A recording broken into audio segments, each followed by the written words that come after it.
All right, so here's a little trick of something I wanted to show and share. Essentially, I did a rendering that is expected to look a little bit like a crater filled with water, and so that's done. But I wanted to go back to create a similar crater, or perhaps add some erosion, some sediments, some other stuff, maybe a different coloring or something. So here is the crater that I quickly created initially, and it was done with a brush. And so the thing I wanted to show you in this tutorial is how to find that brush again if I don't remember. I do remember it said something like crater or craterized, and so I now vaguely remember in which category it is. But what if I didn't? How to find it? If you know a keyword or part of the name, how to find it? So the thing is that if you go to the browser media, first of all, you want to ping this down if you're going to work on this a little bit. Um, and you may not remember exactly in which category the brush was that you used to paint that crater, right? So in order to find it, one thing you can do, since I don't have a search or a find option in here yet, maybe someday, but at this time you're not stuck with that. You can actually go to browsing, and you can go to let's see, there's another option. This is browse folder. There you go. So this is the make folder, and there's a pull down menu here, a little triangular widget here. You can go to that and ask for browse folder. And so what that's going to do is it's going to put you in the folder where you have all your media. Right, so here it is. I'm on the C drive, program files, x86. It's Howler, and the subdirectory called medias. So in that media somewhere, there should be a brush that carries that name that I noticed. And so all I'm going to do is search for that. Right? There's the Windows Explorer search capability here. And what I'll do is search for crater. And sure enough, it finds me a media and a PRV file that probably are the ones that I'm looking for. Right? So here's the craterize. And I need to know in which folder, subdirectory that is. Right? So right click on that and then ask for open file location. And then once you have that file location, you can notice here at the top, Howler Media's Grime. So it's in the Grime collection. So at this time, I simply go to the Grime. There it is. And it's a matter of, there it is, just finding it right there. Now there's a couple of other things you can do. You can show the splats. You can show big icons or small icons. So play with that. There's a light mode and a dark mode to show what the effect is of that brush if you paint it on white background. Anyway, so there's a couple of different brushes. There's lots of new brushes, and the one I'm looking for is this one here, the Craterize. So I used that to create this crater. Obviously, I did a few other things to it to make it a little bit more fluffy or blurry. In fact, I just blurred it. So really, with that brush, all I did is create something like this. And then I wanted to add a little bit of blur to that. Maybe the box filter, I think, is what I used in this case. And you might want to combine the two also. So if that's too much blur, then simply do the interactive undo, and you kind of get a blend of the two together. Almost looks like a sunspot here. You could also further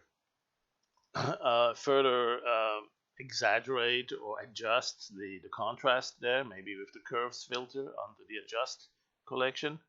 And with that, you could, for instance, make it a little bit more dark here, a little bit brighter there, or vice versa. Adjust that. In fact, you can do a side by side. That's been there for quite a while. You can see the left and the right half are now separate, and the side by side view. And then once you like it, you click OK, and you have that result. So this is the crater that I used in PuppyRay to render my surface, my landscape. I still have an image in the swap image here. That one comes from a prior rendering I did with sort of a canyon coloring, and that's actually something that we can also use quite nicely as a coloring on this one. So I didn't make any difference, any change to that.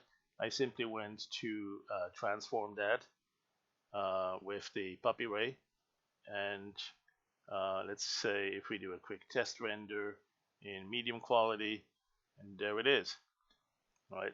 So we have, of course, a lot of options here to render it differently, maybe without the refraction, so the water is more reflective, maybe not that much of a height on the water, on the waves.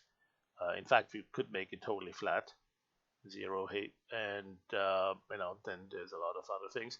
One thing I also like to do is add some sediment or extra erosion. So I'm going to store this one here quick. So we now have yet another one. We have this one. We have this one. That was the earlier render. One thing I want to do is go back to this and actually render that, or not to this one. What was the other one? One more. There you go. Take this one. Let's store that one too. So we have a snapshot here. And what I'll do is I'll go to Transform 3D Designer. And in there, you can do a couple of additional things. You'll see the existing shape. And then you can also add more erosion to that. Click on More. Go to Add some erosion. And perhaps a lot of it. So increase the rainfall maybe to 44. A little bit longer, 3000 maximum length of the runs, and then also perhaps a little bit of sediment deposits and amount reduction. That's pretty good. We can also change the coloring, so the texture here would be based on the elevation and the slope, and maybe we have some green growing at the bottom, and that's it. So we'll store this height map, and we'll store the texture map, and we can cancel that. So now we go to the newly stored height map, and the texture map, we want to keep it. It's actually already there. We don't need to do anything about that. That's in the swap image, and we are ready to go do another render. So let's go to Transform and Puppy Ray GPU. Let's see, that one's medium quality. Just click Render and see where that crater shows up. Now, sometimes you don't want that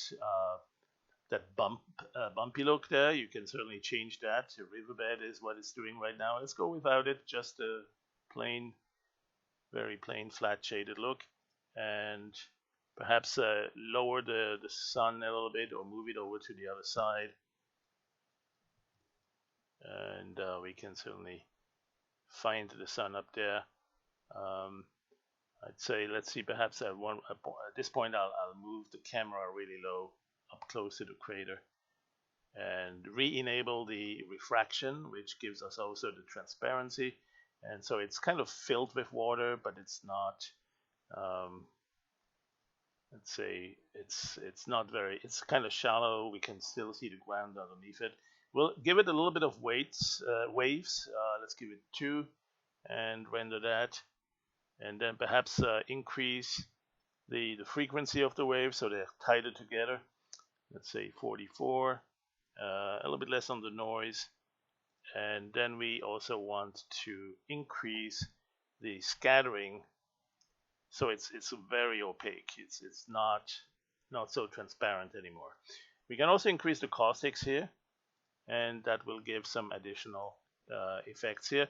Now at this point, for the final render, we'll probably want to have it ray step a little bit smaller. We'll see that here when we go to the high quality.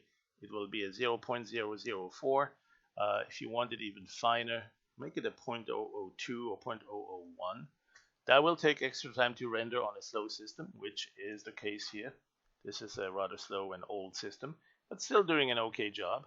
And we can do some pretty nice renders with that. So I'm going to go to the final render at this time and just leave it with whatever it produces for that. It's not necessarily how I would finish it, but it's a quick way to test the waters, so to speak. And I want to thank you for watching this. See you next time.